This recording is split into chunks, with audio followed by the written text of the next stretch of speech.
You're listening to a Roddenberry podcast. Don't touch that dial. We'll be right back. We'll have more news this evening, but first... The latest Gene-ology, a Roddenberry podcast. Episode 53, Beyond Atlas.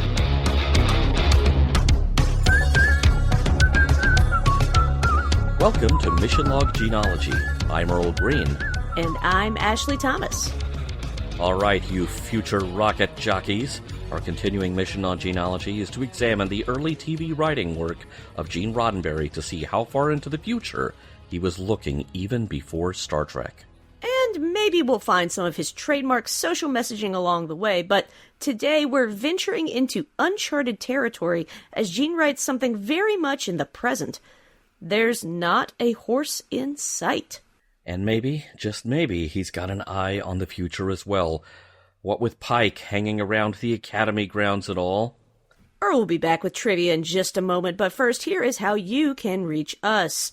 Gene-ology is meant to be entertaining and informative, but it's also just the beginning of an ongoing conversation about the works of Gene Roddenberry. Drop us a line at missionlog@roddenberry.com. Join us on X and Facebook at missionlogpod. Now, while you're at it, please leave us a review and rating at Apple Podcasts or your favorite podcast platform. Those 5-star reviews really help folks find the show, so please leave us one of those if you're enjoying what we do here. And please remember, your comments could be used as well on future installments of Gene-ology. Ashley, we've got exciting stuff coming on Patreon. We on sure Discord. do. Yeah, we I'm definitely so want excited. We want to beat the drum about that. The first Gene-ology After Dark on the Mission Log Discord is happening on November 6th, where we will be talking about the last Boots and Saddles episode and today's episode of Threshold. And the only way to be in the Mission Log Discord is to join the Mission Log Patreon. Now, for as little as $1 a month, you get access to early unedited recordings, and you also get access to the Discord, which is a fantastic community of fellow fans of the Star Trek universe and Gene's work. And there's so much more to it than that. Oh, yeah. There's food, there's cat pictures. I mean, I'm just talking about the stuff that I like, but yeah, there's a James Bond chat that I believe is they're about to run out of James Bond, and so I believe they're going to start talking about Battlestar Galactica. Yes, I believe so. I'm really looking forward to that. It's been a minute since I watched either BSG series. Lots of other cool stuff going on down in that Discord as well. So not only is it an opportunity to connect with other Star Trek fans, but you also get to hang out with folks like me and Earl and Charlene Schmidt and Marina Kravchuk and Jessica Lynn Verdi, all the hosts for our Mission Log podcast family. We're all in the Discord too, so it's an opportunity to say hi to us as well. There are live chats, there are message areas, and there are spoiler areas, by the way. We're going into a new season of Lower Decks as we record this. By the time anyone hears it, will have already started. But if you want to stay unspoiled, if you're not able to keep up for whatever reason, then there are spoiler areas where, the in-depth discussion is happening, but you can stay out of those and remain unspoiled until you get to see it yourself, because we thought of that. All of this you can find on the Discord. You get on the Discord by joining us at patreon.com/missionlog, and we hope you join us. The After Dark covering this and the previous episodes of Gene-ology are coming up soon. We're really looking forward to it. There's some cool surprises in store. Definitely looking forward to that. So we really hope that you will join us on Discord. Again, you can do that at patreon.com/missionlog. And now, this week's trivia. Earl, blast off. I always take a blast before I take off. Same. Beyond, thank you, Jose Jimenez. Beyond Atlas is a script, possibly even intended as the pilot script, because I don't know about you, this struck me as being very pilot-y. In more ways than one, since it's an Air Force Yeah, well, true. So this may have been intended to be the first episode of a series that, to the best of our knowledge, was never actually made.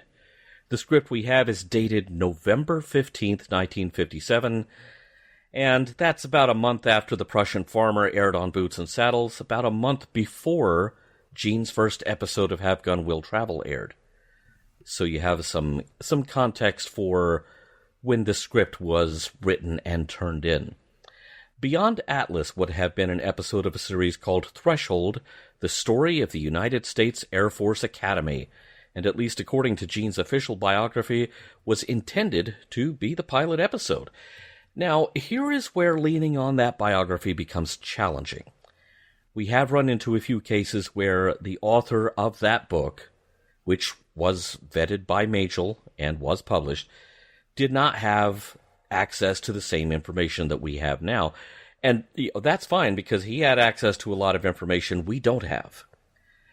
One really big example of that is that the author of Star Trek Creator had no access to any paperwork related to Wrangler.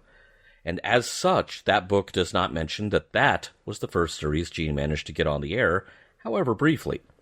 And it would seem that the Threshold series is another instance where there wasn't enough information available to the author. The cover page of the script says that the work Gene did on this show was for Merian C. Cooper Enterprises in Santa Monica. An aviator in his own right and a former member of the World War I-era U.S. Army Air Service, Cooper's wartime exploits were legendary. Once he returned to the States, Cooper was old-school Hollywood royalty. He wrote the story for, produced, and directed 1933's King Kong, and was one of the inventors of the Cinerama projection process. By the 1950s, Cooper was serving mainly as a producer on films written and directed by others. Just little flicks like Rio Grande, The Quiet Man, The Searchers. He might have heard of some of those. In those heady post-World War II years, Cooper was also dipping his toes into the shallow end of the television pool.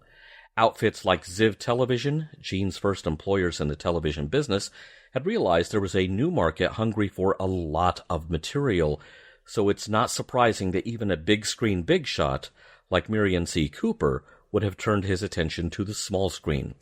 And according to an archive of Cooper's papers held at Brigham Young University, the attempts to create a show about the U.S. Air Force Academy stretched back to 1955. So with that in mind, it seems far more likely that the concept for the show originated with Cooper and not with Gene Roddenberry. Now, the characters in this script, all Gene's, but the concept for the show itself did not originate with Gene. The Cooper archives at BYU indicate that the only scripts generated for Threshold were dated 1957 and 58, amounting to 7 folders of material. There's also correspondence between Cooper and both CBS and NBC, probably trying to find the show a home. Long story short, it's more likely than not that Gene's career was only passing through this particular project. He turned in a script, got paid for it, and then the show didn't happen. Sadly, not the only time this happened in Gene's career, or any other Hollywood writer's career for that matter. This isn't Patrick Air Force Base. This is the dock at Palos, Spain. It's the year 1492 all over again.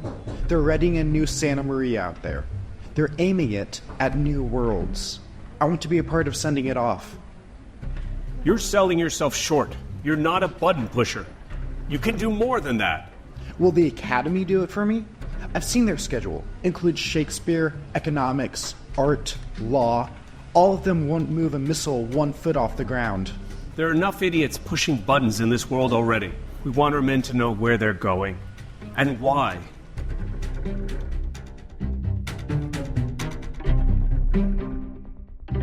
Act 1. Everyone in the launch bunker is on edge.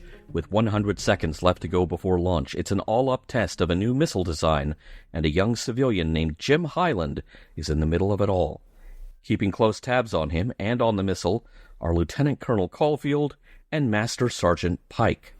Even during the countdown, Caulfield is telling Jim that he'll make great contributions when he enters the Air Force Academy, While Jim seems to be trying to find a way to let Caulfield down gently, Jim's not even sure about enrolling in the Air Force Academy. The launch goes well, the new missile takes out its test target, and it's manly handshakes and the relieved wiping of flop sweat all around. Maybe this is the time for Jim to tell Caulfield? Nope, Pike tells him. Give the Colonel a moment to savor this victory before you disappoint him, you mere civilian. The next day in Caulfield's office, Jim gives the letdown a long wind-up. Caulfield has been a great friend to Jim, and that friendship has helped put Jim, who holds an electronics certificate, here in the middle of the action. Never mind the snark, Jim has his sights set on the Thor, the Atlas, and, quite frankly, on launching payloads into space. Jim's already doing what he wants to do with his life. Why bother with the Air Force Academy and ranks and marching and drills and classes? By this point, it's a bit of a tirade, and Caulfield's getting a bit wound up, too. He thinks Jim can do so much more than just be a button pusher. He can learn leadership skills.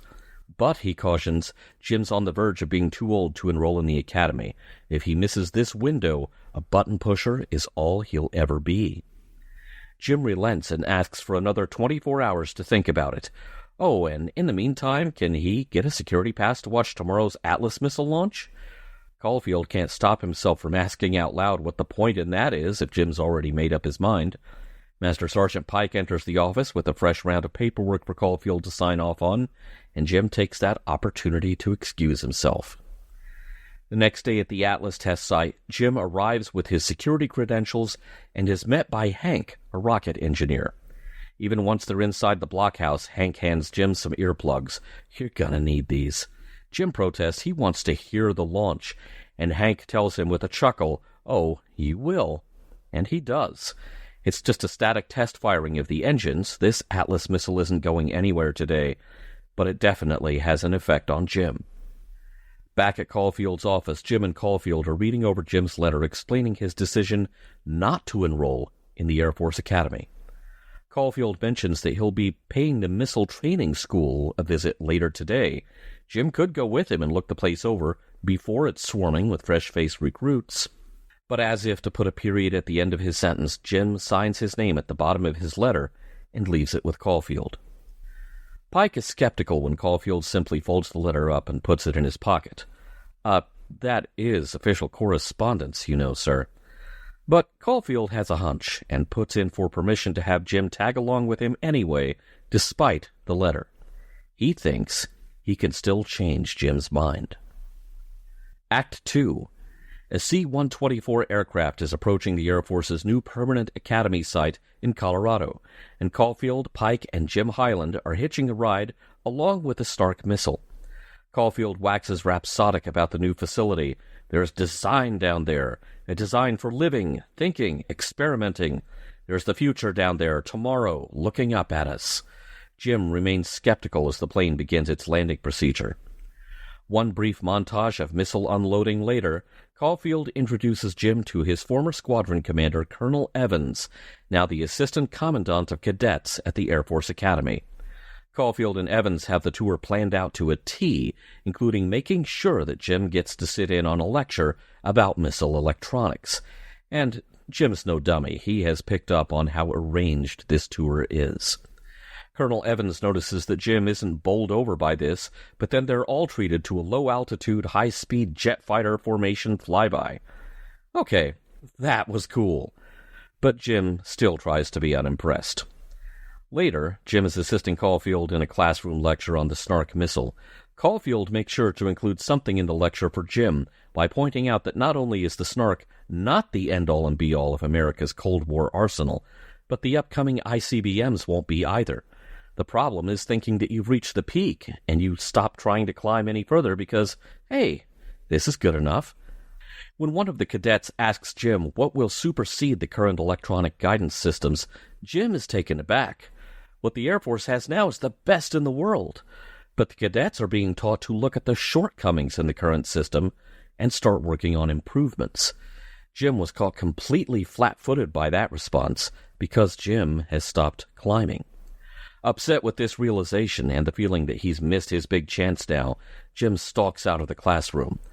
The real problem is there's already a seat for Jim at the Academy because Caulfield has never submitted that letter. And if Jim quits now, Caulfield's going to have some splaining to do. The fallout from that decision has some immediate impact.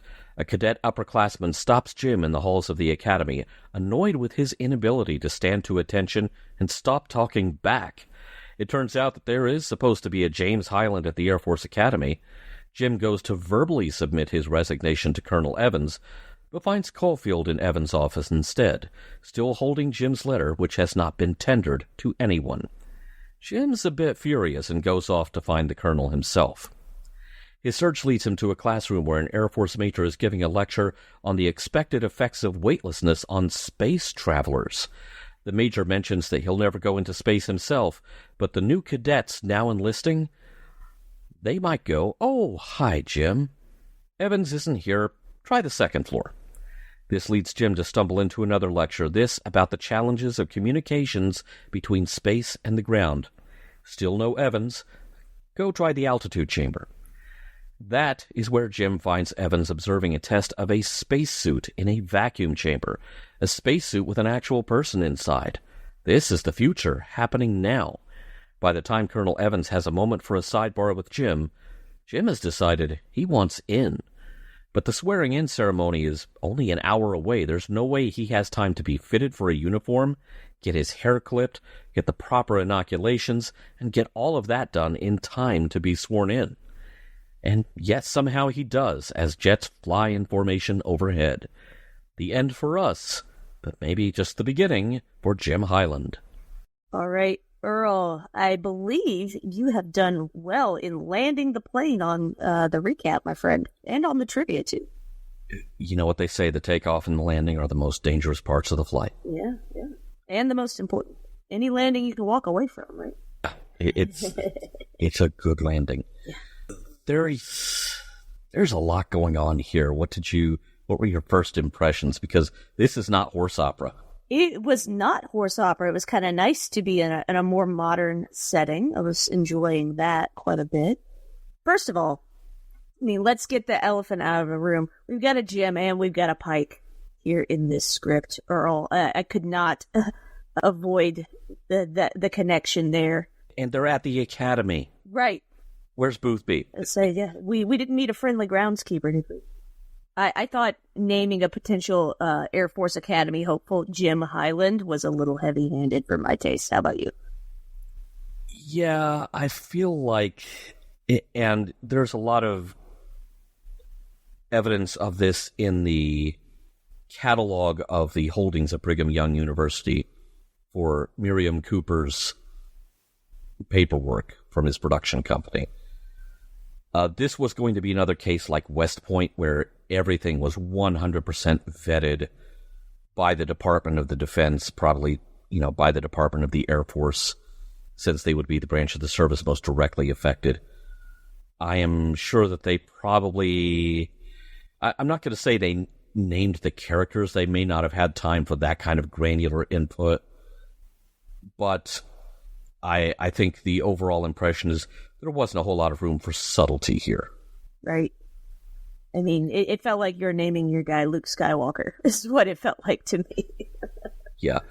Well, I say no subtlety, and yet I feel like Gene got a few Genes in there, too. Yeah. Because we are talking about basically a television recruitment piece for the U.S. Air Force. They probably saw West Point, they saw Men of Annapolis, and they were like, hey, we should have one of those. Yeah. So there's obviously a box that Gene had to work within, and yet it feels like right at the end we were veering off into, and this is where the space program will begin. And that feels like Gene understood the assignment. He just ran out of patience for it. Yeah. No, I think that's fair. I thought it was interesting that, I already mentioned before we hit record that I don't know a ton about the Air Force Academy, but I was really surprised to see they study things like Shakespeare and what else did they say? Like Shakespeare and economics and more like the college I went to for undergrad was a liberal arts school, so I had to study things that were outside my own field. I had to take science classes, I had to take statistics, I had to take ethics, all of these things, that weren't necessarily related to a major in English, and yet they were required courses. So I thought that was kind of interesting.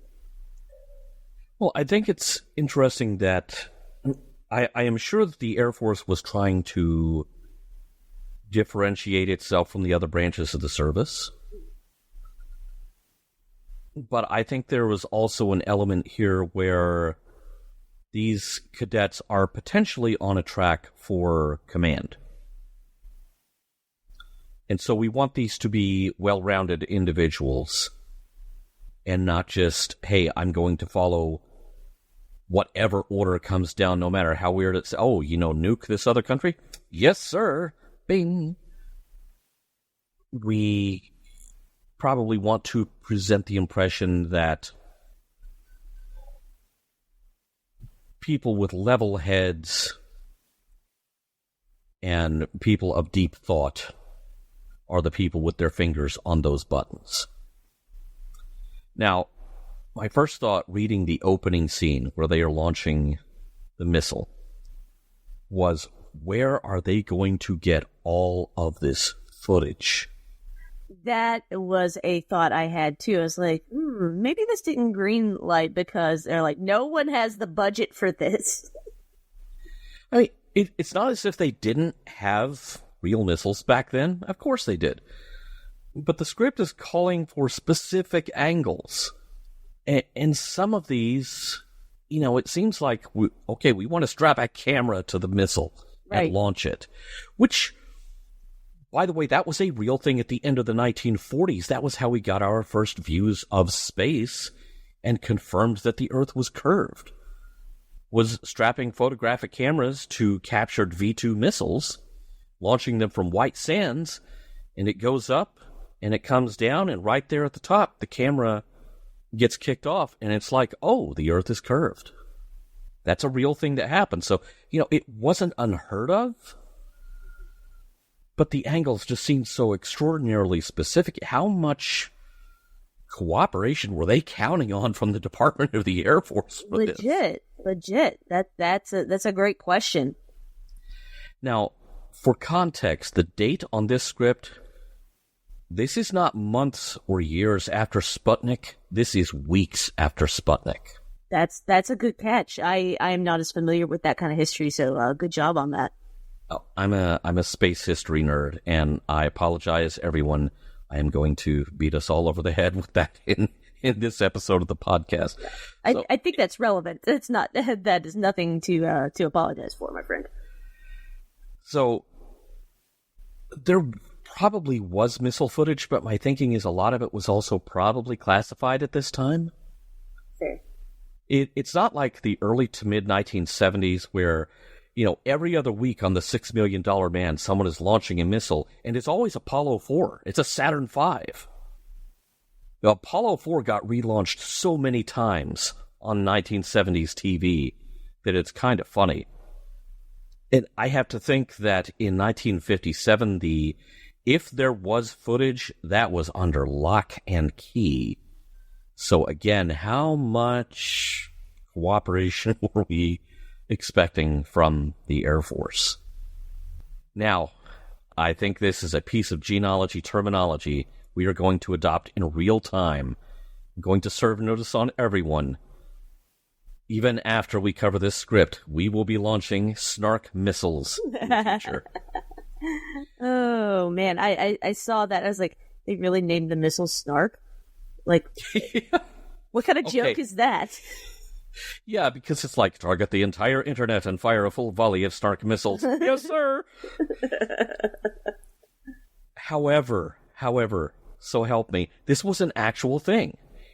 The Really? Northrop SM-62 Snark missile was an early nuclear-capable missile launched from a launcher built onto a truck that had a starring role in the Strategic Air Command arsenal between 1958 and 61, although it had been in development since 1950 and was only declared operational in December 1957. It wasn't even operational when Gene wrote the script.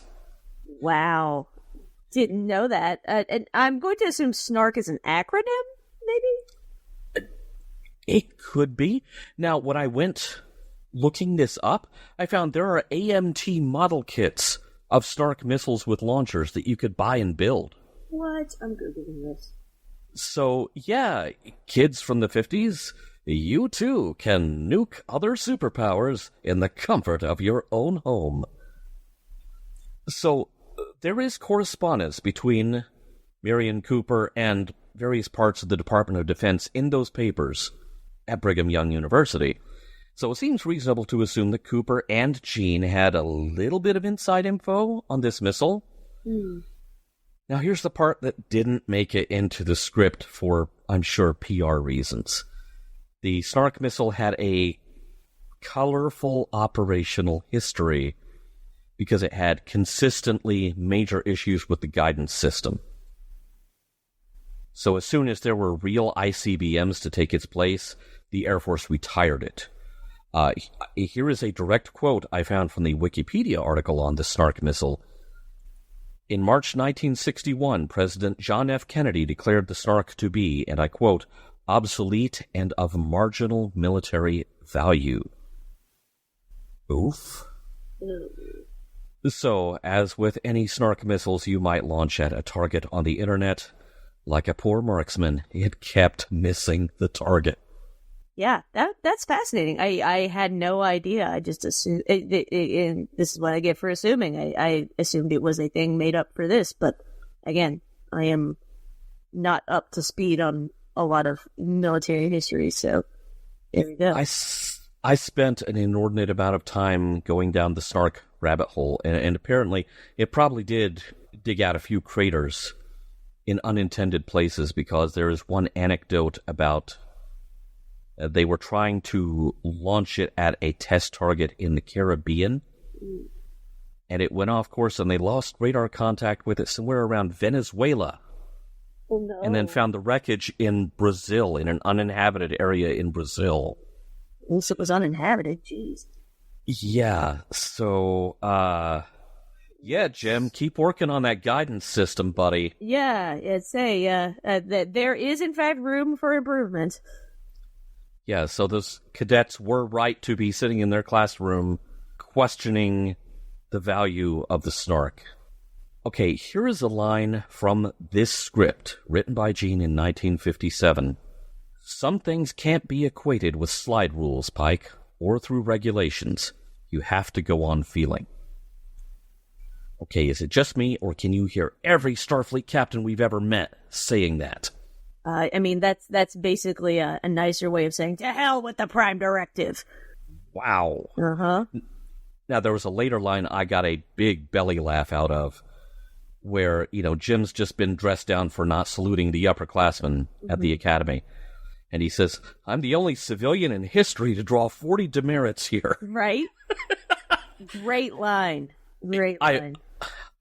So many times I have felt that in my life. I don't know. I thought that was really interesting. He must have looked enough the part to earn that dressing down. Well, they're probably not expecting a lot of visitors on campus. True. Now, here's where it starts to get more like, whoa, Gene's unloading the entire gene pool in the second act of this script. There's a scene where we talk about the history of man compressed down to an hour. That reminded me so much of Carl Sagan's cosmic calendar from Cosmos, which was a concept that was so powerful that Neil deGrasse Tyson repeated it when they did the new version of Cosmos a few years ago. Now, on the one hand, I have kind of mixed feelings about that if we are talking about military developments. Oh, good, we can kill more people. And yet this is followed by another line that feels very Sagan. If we survive, the next few seconds of history holds fantastic sources of energy. Air Force Academy? This is Starfleet Academy. This really felt like a proto-Starfleet Academy, for sure. Yeah, so some more lines that really jumped out at me. We'll build a vessel for the space ocean, gentlemen, but can you build us a Columbus to sail it? Okay, so before anyone jumps down my throat for that, bringing that line to light, okay, yeah, that hasn't aged well in some regards. Mm-hmm. But considering the state of historical thought in the late 50s, I can look past now that we have reconsidered Columbus' place in history and his actions, there is now an appropriate amount of cultural ick piled onto his name. In the late 50s, it would have been perfectly natural for someone to name-check Columbus as a great explorer. So I understand what was being said here, and getting past the part of it that hasn't aged well, that is a great line. Again, it feels like Gene is piloting Starfleet Academy here.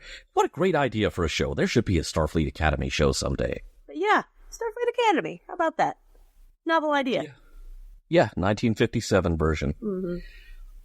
Now, there is a thing early in Act 1 that just vanishes later in the script, and this is Pike being somewhat suspicious of Jim Highland, a civilian, taking in all of this top-secret military tech.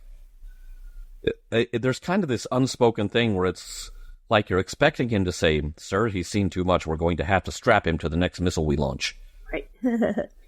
And then that just goes away because, there's a very specific line where it's like, oh, he's looking at this like a camera. It's like, well, sir, it's hard to wipe something off a film. It's like, what are we going to have security escort him out? What's the deal here, Pike? Jeez. Different Pike. Different Pike. His hair wasn't as tall.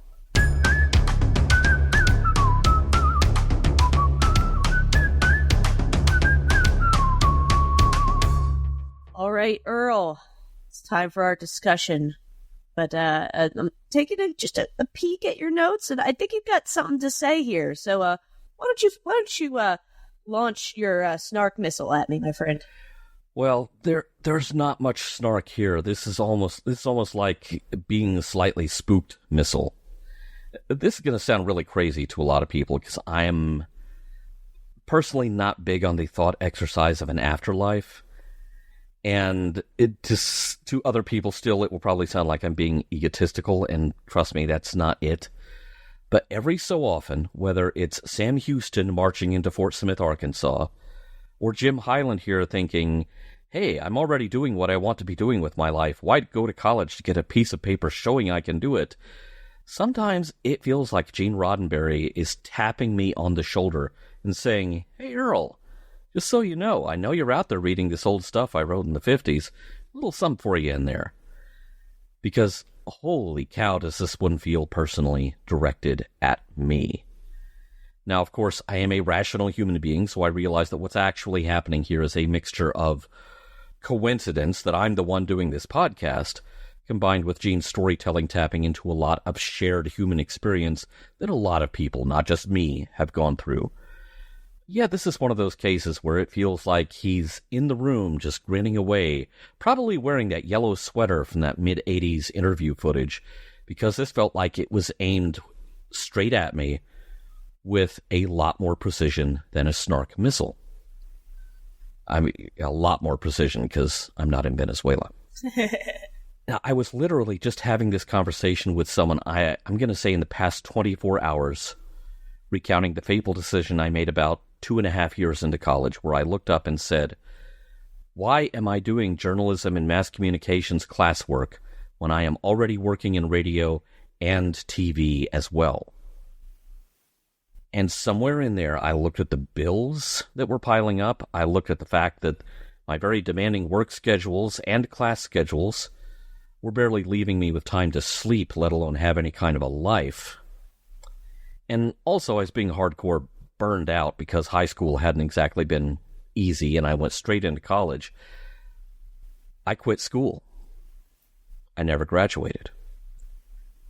I know that according to the rules of our society, that was a big mistake, or so I have been assured many a time. And, there's also been many a time, some uncomfortably recently, that I've struggled hard to either find a job or keep a roof over my head with the skills I have and what I'm capable of continuing to learn. Sometimes all of that is just not good enough. And yet, I will also tell you that I feel like the almost universal requirement for at least a 4-year degree feels to me like the biggest racket in the universe, and something we need to break free of because it is creating an income-based class divide that's keeping raw talent locked out on the wrong side of a paywall. Yes, you can tell I've got some feelings on this topic. I don't begrudge anyone who got the degree. Good on you. I had undiagnosed ADHD before I think there was even a name for that. And so it certainly didn't help between that and the burnout and how much it was all going to cost. There's a line in here where I feel like Gene gets this. Colonel Evans says, I believe that young man thinks he's Columbus, and the funny part of it is, I don't dare risk that he's not. But then that line is teeing up the fact that Jim is going to join the Academy, so it's a bit of a mixed message. But it does kind of feel like Gene is making a pitch on behalf of raw talent and, seeing past whether or not someone has the right paperwork. I really like the idea of fighting against stagnance, pushing Jim to be more than what he currently is now. It's like you have potential and you need to tap into that or try to do something with it. Maybe, you want to be a guy working with the electronics and that's totally fine. There's absolutely nothing wrong with that. But I think you've got more than that in you, and you'll never know unless you try this. I think that's a really interesting discussion to have. Because I'm right there with you as somebody who did go and get the 4-year degree, and then decided to be a glutton for punishment and go get a master's too. I don't always think that certain folks are cut out for the 4-year system, and that's fine. There's nothing wrong with that. It doesn't mean they're not as smart or whatever. But, I have friends that go and do trade fields, and the work they can do, I can't even fathom how it's done. I have friends that are carpenters. I have friends that, are mechanically inclined, work on cars, work on HVAC units, do all of these things that I cannot understand. And I'm so glad that they are able to use those skills that they have. So, I don't feel like this is maybe like a world-meaning message of go to college or whatever, but, to at least have done the work to know, have I tapped into my potential? I think that's a really interesting idea that we're exploring in this episode. Yeah, you've got to challenge yourself. And I guess my bit of beef here is that challenge doesn't always have to happen in a classroom. No, it doesn't. And there are some people like me who are kind of hard-headed and, life's got to challenge them. Now, okay, please understand, I'm not talking about that person that we all have in our Facebook friends who's, list as their college. I went to the school of hard knocks. Not that guy. But, there's some people that just have to get out and try to do what they're thinking they're going to do. And then it's like, oh, I am going to have to course correct on this a little bit. I'm going to have to learn some new tricks. I mean, that's me. I keep learning new tricks all the time. Some of them are stupid human tricks, but you'd have to ask my cats about that. There is one thing that I wish was in here, and you almost wonder if it's what's going on in Jim's head, or at least I did. But there's no way in hell this would have been allowed to be voiced in a television vehicle for the Air Force. I kind of wish maybe there had been a bit of a peacenik element to Jim not wanting to join the Academy. Like maybe he's someone who wants to send people to space and not send missiles into enemy territory and kill people. I have known people like that. Among the early video game programmers, we're talking back in the days of like Atari, Intellivision, ColecoVision, whatnot, Vectrex. You had a lot of top-notch code jockeys who could have easily found work designing guidance systems for missiles. Because the real-time input processing requirements of video games and defense technology were actually kind of disturbingly similar. These guys wanted to entertain people, not blow people up, and so, yes, all the stories you've heard about how Atari, in particular, was like this hotbed of countercultural hippie attitudes and, maybe not a place you want to inhale as you're walking through the offices. That is 100% correct. The guy who designed and programmed the arcade game Missile Command was named Dave Troyer. He had nightmares about the scenarios he built into that game. And yet he would rather do a game about it than work on defense technology. So I wish maybe there had been just a hint of conscientious objection in Jim that maybe someone had to talk him out of, because the redirect toward space exploration that we get by the end of the episode would be a very good way to answer that. And so I almost wonder, there's no indication if this is first draft, second draft, final draft. We just have a script and a date. No revision numbers, no colored pages. So I don't know if this is something that Gene originally worked in there and had to take out. Yeah. And, it's interesting that bit is left in there because it seems like the function of seeing like the zero gravity, the space room, basically, it served the function of getting Jim to change his mind almost. Like it was showing him, hey, this is more than just button pushing. Look at this. This is our goal. I mean, because this is before we went to the moon. This is before Alan Shepard. I mean, this is before Yuri Gagarin. This is weeks after the Russians put a thing in space that orbited a few times and beeped. Yeah.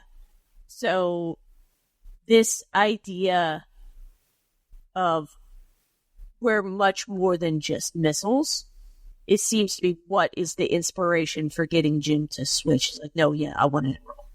Yeah, and so I kind of wonder if there was ever supposed to be more than just a subconscious hint that Jim has feelings on participating in war, basically. Would they have allowed... In the 50s, I don't think they would. Would they do it in an Air Force show now? Yes. Yes, I think they totally would.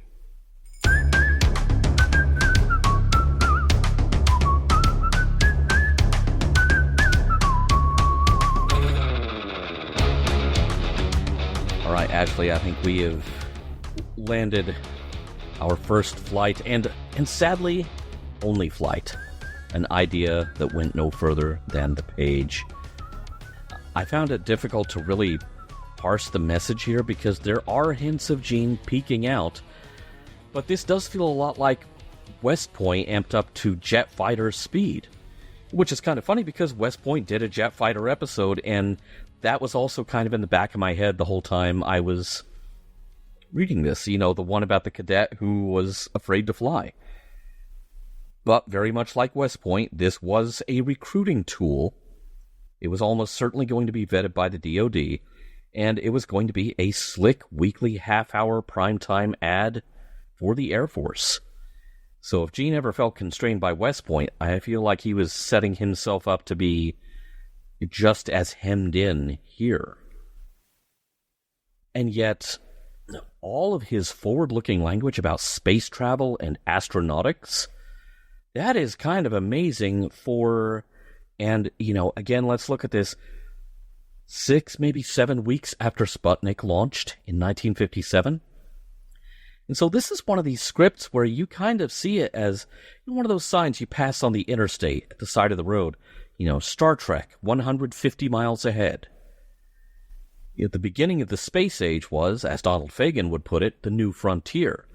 The spacemen were going to be the new cowboys. And really they were. I think we've talked in the past, maybe not as part of the show, it may have been in the VAM and the raw recording, which you get to hear if you sign up at patreon.com/missionlog. The hotshot military test pilots came largely from Oklahoma and Texas, and they were these mechanically minded but very smart and still hicks, which is why you hear so much country twang in any footage of the earliest American space flights. They're saying like, get out there, Gordo. And, see also why I thought Trip Tucker was long overdue in the Star Trek universe. I love Trip. Mm-hmm. Same.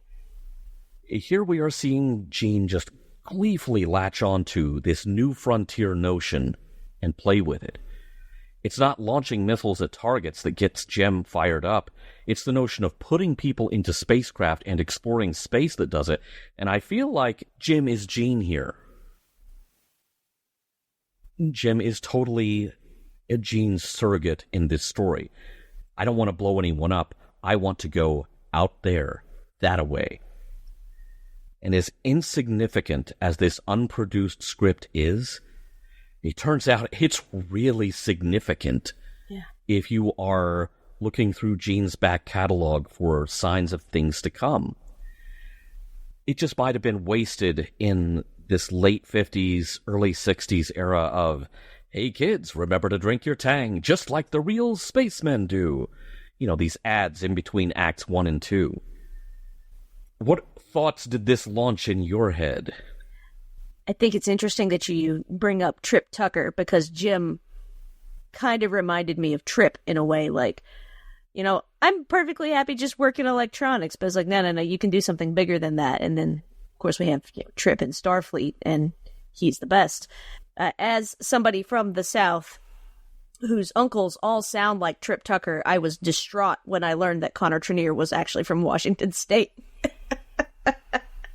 But no, I think Trip is a great comparison to draw here, and yeah, this guy is very Gene-like as well. Like, I don't want to blow people up. I want to go to space.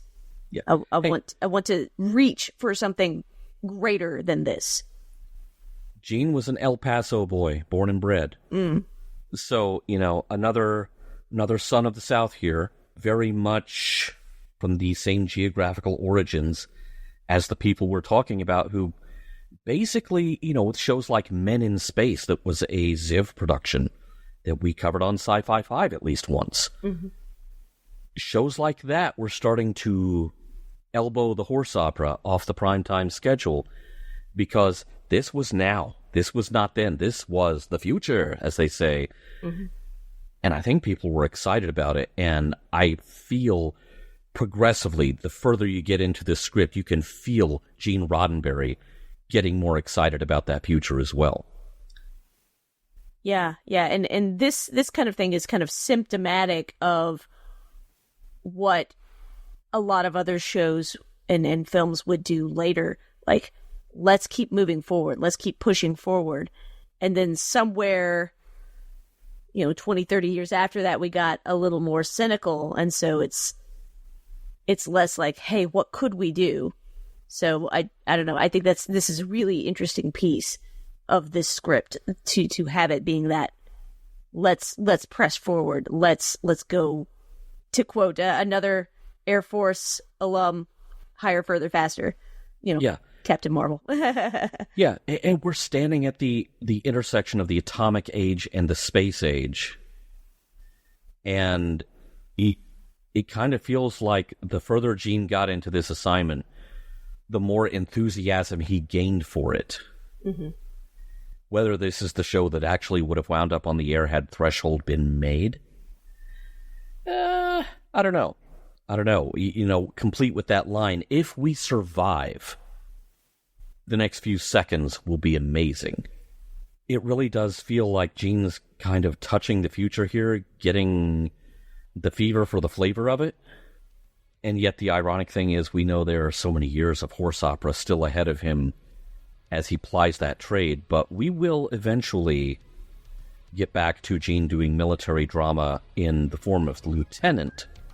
And so he's not leaving it behind. It's the signpost pointing the way forward. Yeah. Mission Log Gene-ology is produced by Roddenberry Entertainment. Special thanks to the Roddenberry Repertory Players. Our cast this week featured Geoff Gottlieb as Lieutenant Colonel Caulfield and Michael Richards as Jim Highland.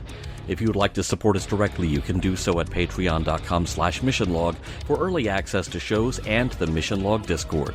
If you have any material that might be of interest to us that isn't already in the Roddenberry archive, drop us a line at missionlog@roddenberry.com. Our website is missionlogpodcast.com. On the next Gene-ology, karate. Special thanks to consulting producers Matt Esposito, Homer Frizzell, Rand Hurl, Tom Kozak, Julie Miller, Mike Richards, Mike Schabel, Paul Shadwell, and David Takechi.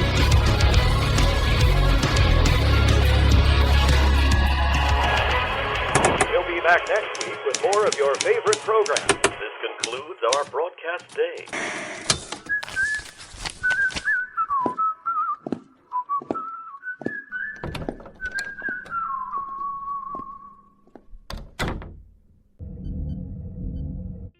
This is a Roddenberry podcast.